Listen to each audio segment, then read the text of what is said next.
The talking calabash. In the village of Agbani, a kind and hard-working girl named Aden lived under the cruelty of her stepmother, Mama Ejiro. While Mama Ejiro spoiled her own daughter, Omotara, she treated Aden like a servant, making her fetch water, cook, and clean from dawn to dusk. Despite her suffering, Aden remained kind-hearted and never complained. One evening, after a long day's work, Aden went to the river to fetch water. As she bent down, she noticed a small, beautifully carved calabash floating toward her.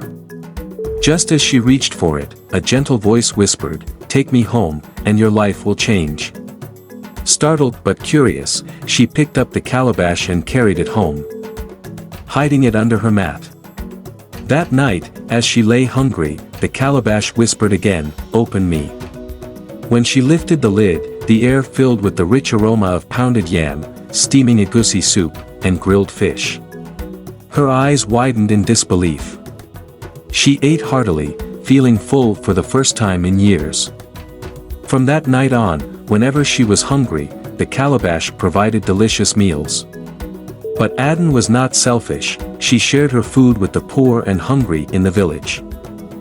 Mama Ejiro soon noticed that Aden had grown healthier and stronger. Suspicious, she spied on her one night and gasped as she saw the magical calabash providing food. Greedy and envious, she stormed into Aden's hut the next morning and snatched the calabash away. "If this thing can give food, then it can give gold.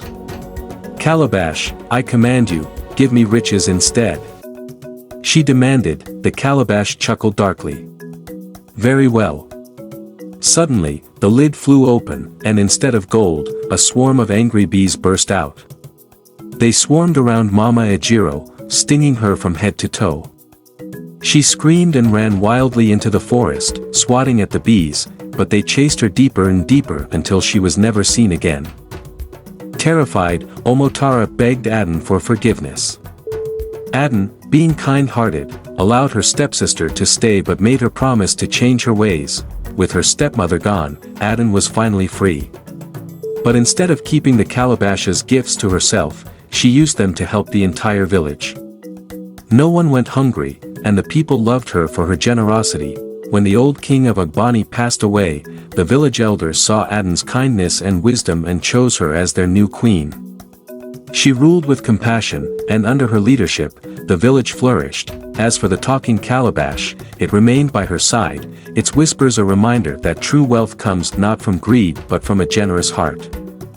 Greed leads to destruction, but kindness brings true wealth. Hard work and patience are always rewarded. True riches come from helping others, not hoarding wealth.